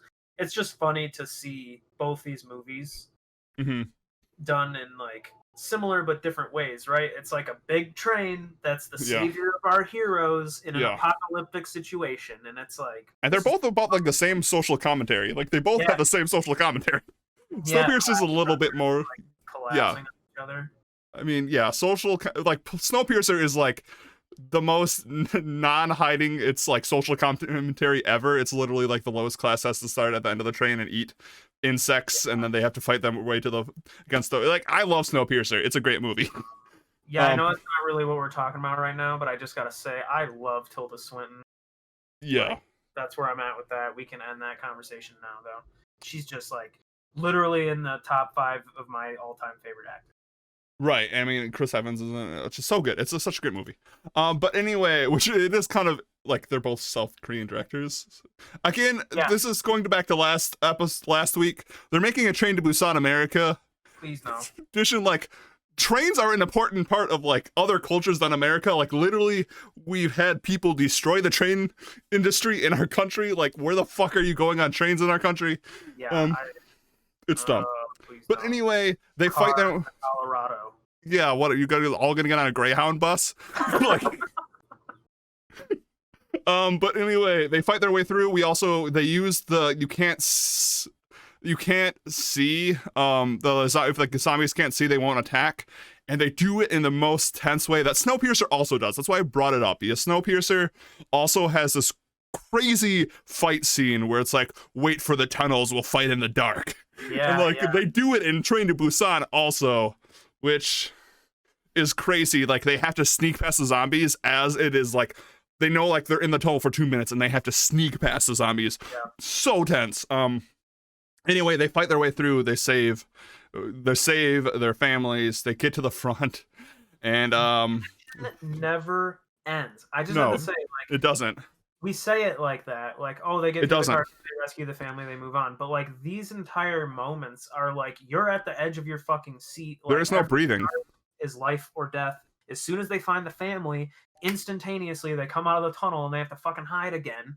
Yep. It's like the tension never like stops until they are all the way through, and then even still, like I think the tension in this movie holds all the way up until like the very end. You don't get it till credits. I don't think you get it till credits. But anyway, they fight their way up to the front. The Romeo, our baseball boy, calls the girl is Juliet, and it's pretty much like, we're coming, we got survivors, and the CEO guy's like, they're infected, fuck them, and he convinces everyone else. He convinces everyone else that he should not save these survivors. True greedy fashion. He's the worst. So they get all the way to the front and they cannot make it in.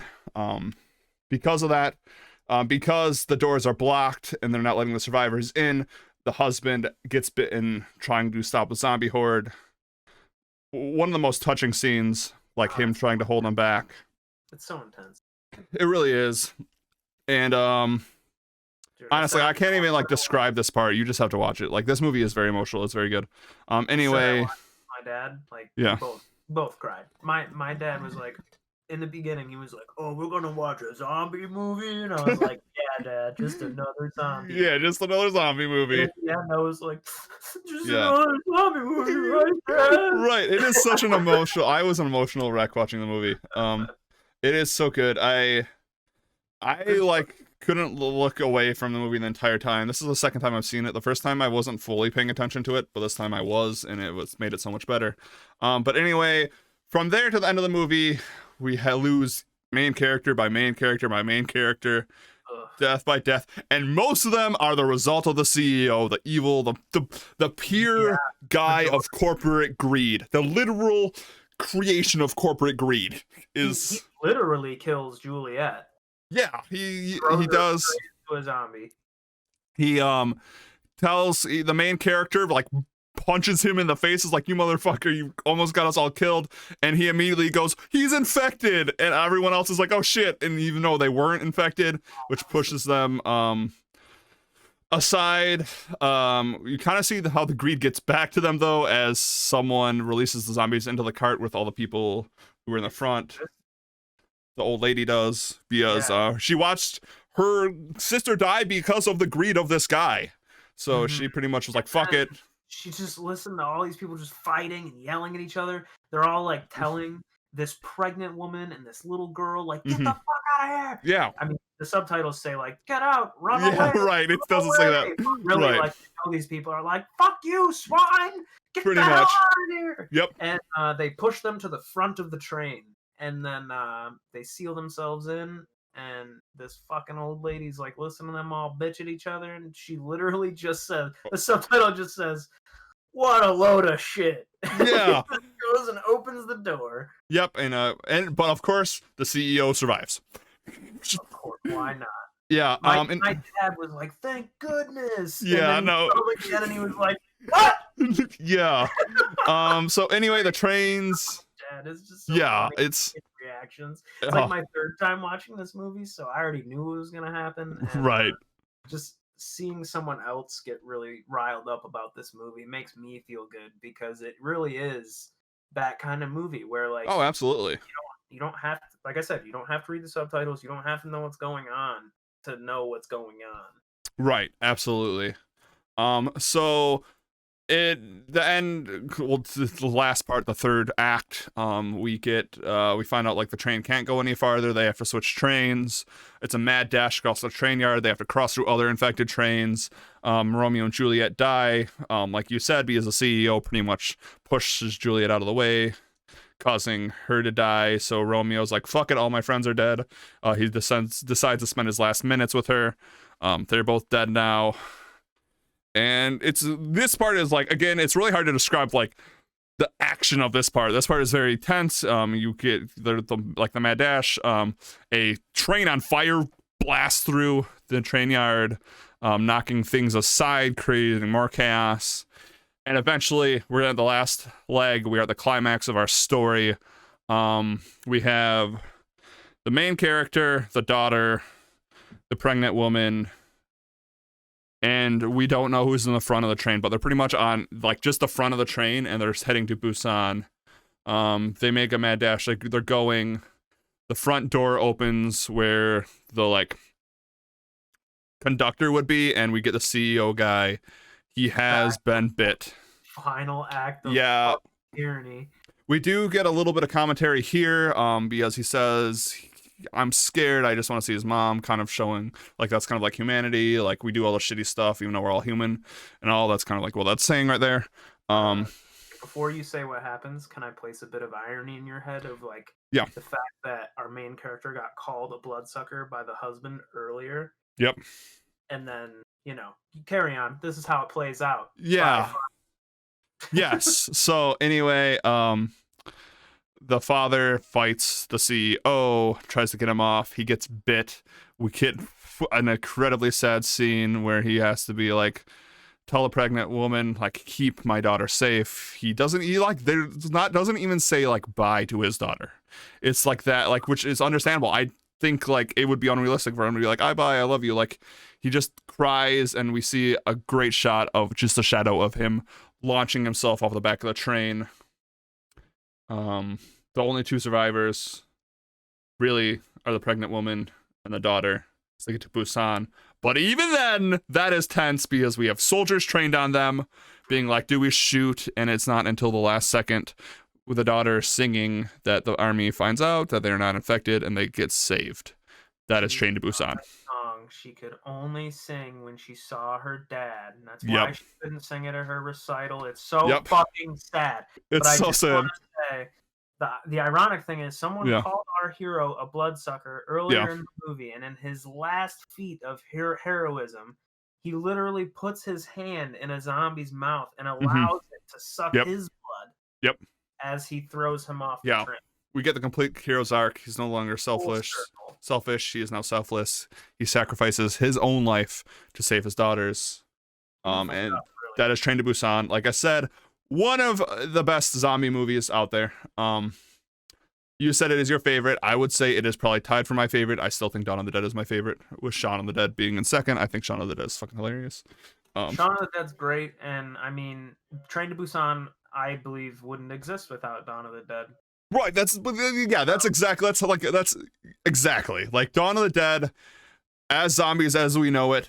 For those quick zombie movie lores, Dawn of the Dead isn't the first zombie movie. Night of the Living Dead, which came before Dawn of the Dead, wasn't the first zombie movie. White Zombie was in the 20s or 30s. But Romero made zombies as cannibalistic hordes a thing in his movies.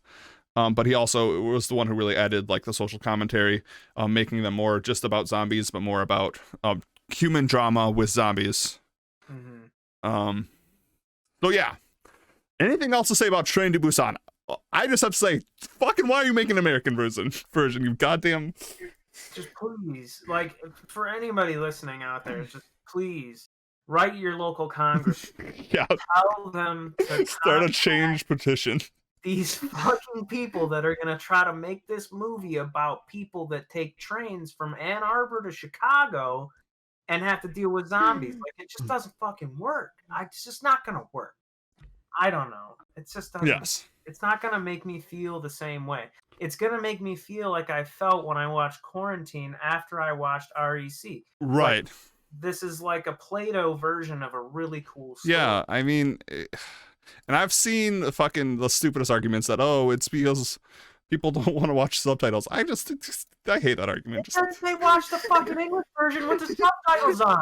Right, that's the thing. I know so many people who watch regular TV with the subtitles on. Like, it's so crazy to me. People are like, I keep the subtitles on because I like to know what's going on when my kids scream. And then it's like, dude, but then you could easily watch like any number of beautiful foreign movies. We don't need remakes of foreign films in Hollywood. No. Just go watch the original. They're better that way. I think you should all support local businesses, but also we should support independent films and foreign films. Exactly. And all types of films that will diversify the market and make it competitive. And get better stories. Like we were talking about Luca. Like we have an entire world to tell stories. We don't need to just see the Hollywood version. Spoiler alert, everybody, Lion King is just fucking Hamlet. Are we gonna let them keep doing this forever? Like, make new shit. Make new shit. All right. We keep shitting on you and yeah, I'm never gonna apologize for shitting on Disney. All right, let's do the part where we ruin this movie. No, the people are making it. We're making it worth it. Yes. So anyway, for those, this is called ruining movies because this exact next part. We just talked for about 40 minutes about why Train to Busan is one of the best zombie movies of all time. It is a great human tragedy drama movie. It is a great story, great cinematography, blah, blah, blah. All that good stuff. We just gushed about it for 40 minutes. So now we have to remake it as a documentary. Oh, great. So, which it was one vote off from being a musical, so thank God.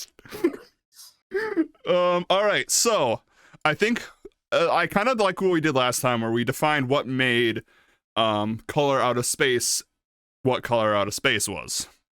So I think we need to boil down Train to Busan, the main points of Train to Busan that made Train to Busan great. I think it has to include zombies. Well, that's a obviously. But I mean, I think Train to Busan, yes, needs to include zombies, unless you have an idea that's about to blow my mind. No, I just thought I'd see if I could extrapolate some information out of it.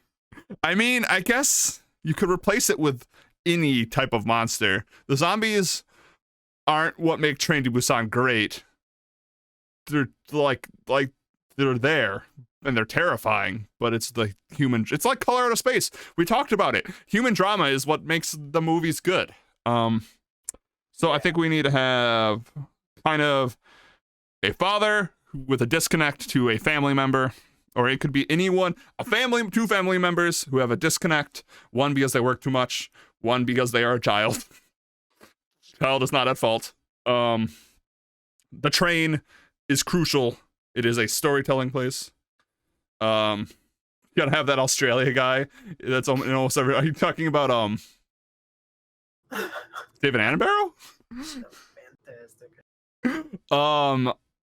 You have to have the drama. You have to have the train going from one place to another. You have to have a bunch of smaller stories. So I guess if we're approaching this as a documentary, I'm guessing the mockumentary.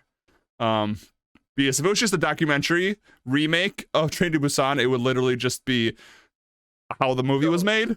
That's actually like where my head's at. Yeah. So it's like here's what you do, right? Yeah. You take Train to Busan, and instead of having a great film crew and all this shit to make these wonderful angles, you just get an old shitty Panasonic handheld camera, and you put TJ Miller behind it, and then every time there's a break in the action, you do like a Office style cutoff where it's like an interview with the character. Okay.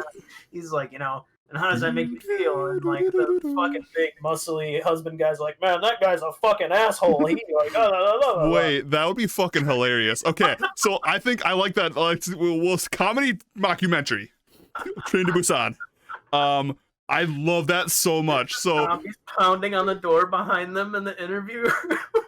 Because it kind of takes what you were saying, which I completely believe 100% about not having to say anything because of how great this movie is, but then adding pointless exposition from the main characters in like the confession style booths. Yeah, and you could even still have them say something without saying anything because you have TJ Miller speaking English. So he looks at the husband and he's like, so how do you feel about the guy with the daughter? And the husband just like crossing his arms almost.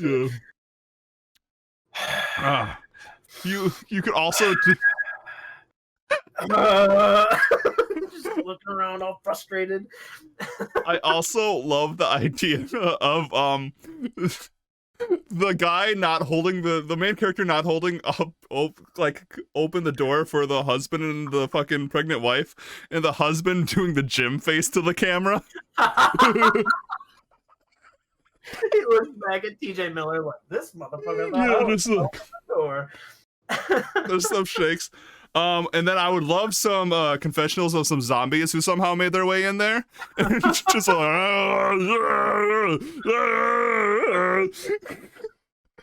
oh my god, I love this idea. Oh man. What? Okay. Like, no recasting except for like the cameraman. And maybe it should honestly be like TJ Miller behind the camera and then like a boom mic, so that like sometimes the boom would come into camera. Yeah. Okay. How about this? What if we remove TJ Miller? Not like, but we kind of made TJ Miller because of Cloverfield. Oh, that's a good call. That's the only reason I picked him. The only reason I was gonna say replace him with an actual South Korean actor. But maybe the main character is the camera guy, and he was maybe on his way. Maybe he had a fucking TV idea where he was just gonna go interview people on the train. Yeah. But still make it a comedy. So like maybe I could like imagine. You could even like pull Shaun of the Dead into this, like have like two idiots like Nick Frost and Simon Pegg's character in that, like they're trying to like make it big on like YouTube or something, and they're there just trying to like vlog it or blog it, and because they're just, oh my god, I love this idea. Oh man, yeah, and then you know, by the end, of course, they're all just running to one train, and it's just him. Oh man, that'd be so awkward.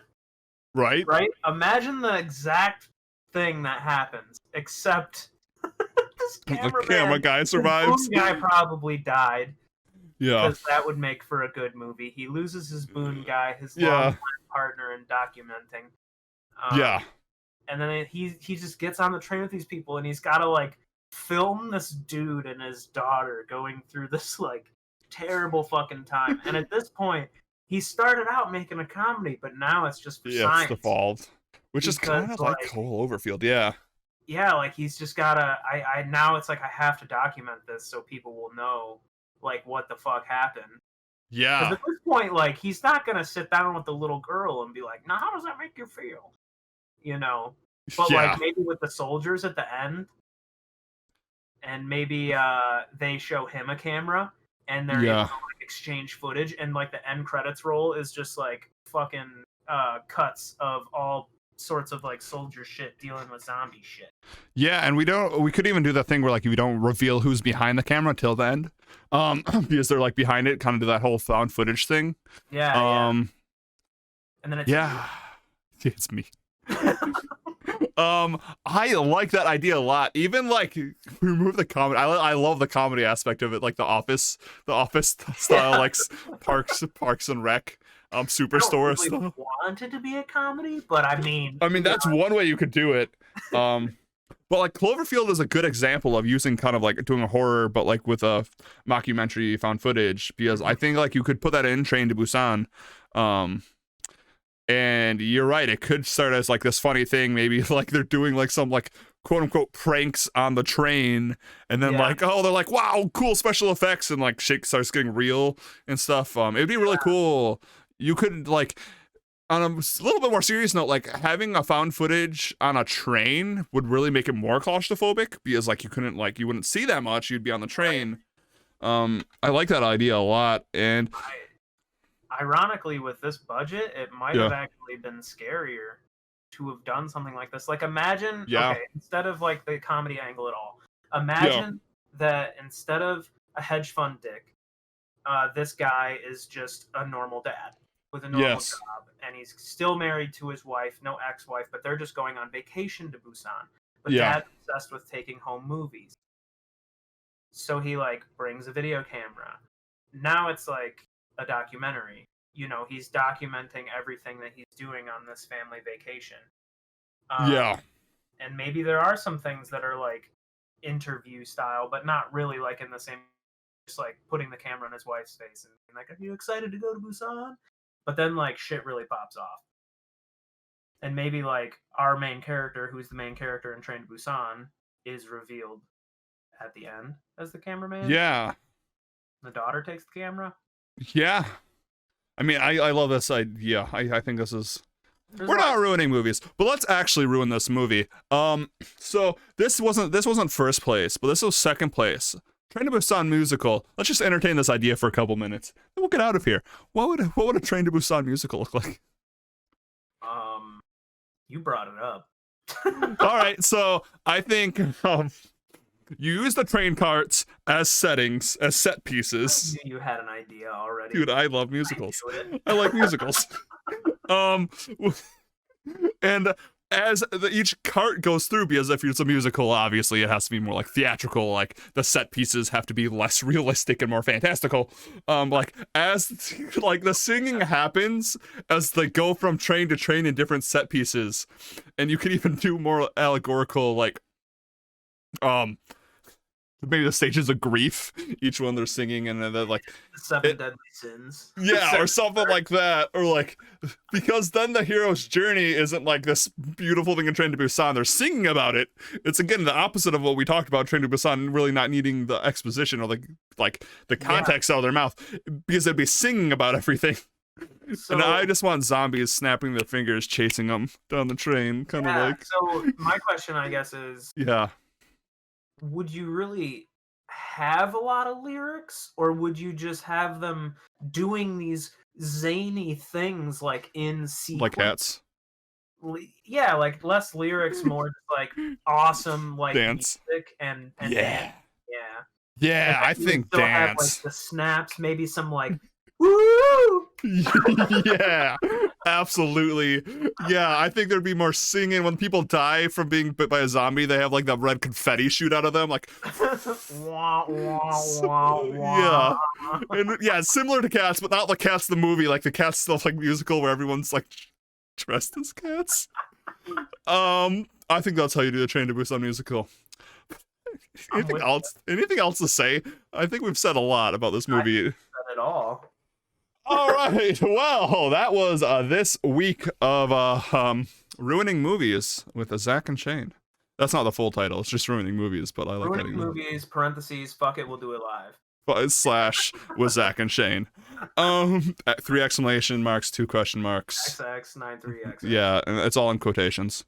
But anyway, that's the end of the episode, everybody. So this is the time, Shayne. What is the next week's movie? Oh, I think we're gonna do The Devil All the Time. Nice. That is a movie that I've not seen, but I want to. I had a bit of a big toss up in my head there between that and a couple other things, but I think we're gonna watch this one because it's a good one. Okay. It's kind of long, but it's good. That's fine. I was going to recommend 7 Samurais, which is like 4 hours long, so I'm okay with doing a long movie. But yeah, I'm excited. I've not seen this movie, but I am excited to watch it. So I'll ask afterwards, and not on official recording podcast time. Okay. All right. So let's do some plugs and let's get out of here. Shayne, start us off. My plug. You can catch me live at twitch.tv/bringtheshayne. I play lots of video games. It's a variety channel. I do a lot of shit. We have a lot of fun. We hang out. We do cool stuff. We play dummy games on Tuesday, and we record this podcast. And yeah, it's a real beautiful time. Come join us in the fun. Hell yeah. Also, I have another podcast. The Dnd Podcast that I'm sure Zach's about to tell you about. Yeah, so you can find me first at twitch.tv/farmgoat. That is where I am currently live and talking to all you beautiful people. You can also go to my YouTube page where this podcast will be until I can get it out on different mediums, different platforms. But that is at Farmgoat Plays. So you can go there. You can see gameplay from Twitch. You can see I've started recording Dark Souls. That is only going to be footage from YouTube, so that's not me playing that on Twitch. And you can also go check out my other YouTube page called Farmgoat Says, which is, if you like our discussion of movies here, I kind of get a little bit more in depth on things and on that channel. And I also talk about tabletop role-playing games there. So go check that out also. Go give that a follow. And then, yeah, Shayne and I have another podcast called A Survival Check. It is a D&D unofficial guide to the monster manual of 5th edition. So if you want to hear us talk about the monsters like centaurs, want to hear us? Yes, you do. We're very funny on that. I can say that we are here. Right? Yeah, we're pretty like we're still funny and idiots on this show, but good idiots. But we are much more loose on that show, which is surprising because that show has more structure than this show. Honestly, I've always felt the opposite. I always felt really? way more loose on this show. Yeah, but I think you're kind of right, and I think that has a lot to do with like the nature of the beast, right? Like I've loved film for my entire life. I've loved D&D for about 5 years. That's the thing, yeah. I think this podcast, because we both do love film and we have like actual sincere takes on it. Like I don't give sincere takes on the monsters. Well, I do, but it's not like, wow, the centaur is this allegory for this. I love it so much because of this reasoning, and let me back it up with all these facts. Crawlers. Yeah. No, I'm just like, wow, that's a whole. I wonder how many centaurs can ride on each other. Like how many? Like that's that question that gets asked on that podcast, or like.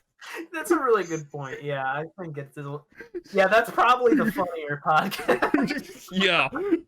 I mean, yeah. So go check that out. You can find that on Spotify and everywhere except iTunes.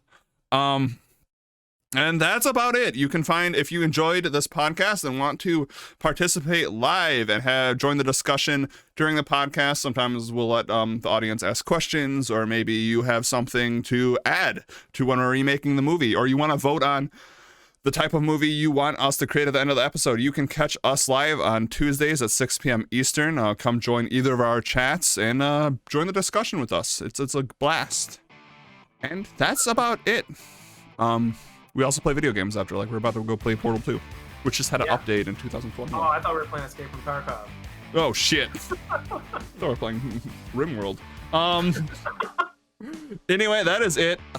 I want to say as always because this is how I end everything else, but I don't think I've done this. But because this is a movie podcast, as always, be excellent to each other, everyone. We'll see you next week as we talk about. The devil of all the what? The devil all the time. Devil all the time. Starring Tom Holland and Jake Gyllenhaal, right? No, Jake Gyllenhaal's not in it. Don't listen to him. Does he just produce? Oh, he just produced it. Yeah, we'll talk about that next week. We'll probably have some more hot takes on whatever fucking news pops up in the next week. It's probably if something else happens with Zack Snyder the next week. I'm gonna throw my face into a window. It's gonna be Zack Snyder, Disney, Marvel. It's gonna be the same news and maybe cool shit.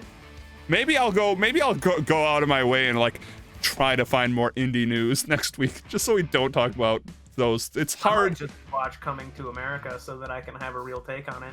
Yeah, maybe I'll watch that too. I'll watch Coming to America. I'll have a real take on it, and I will have a real take. Okay, actually, we'll talk about Coming to America and Wandavision next week. For sure, yeah. We'll actually not just speculate and just yell stuff out into the void. We'll actually have... We'll have answers. We'll have answers.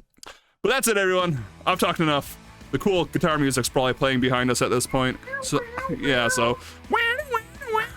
We're out of here. Bye, everyone. And cut. You can catch this podcast on all places. No, I'm kidding. And cut, yes. Oh, my God.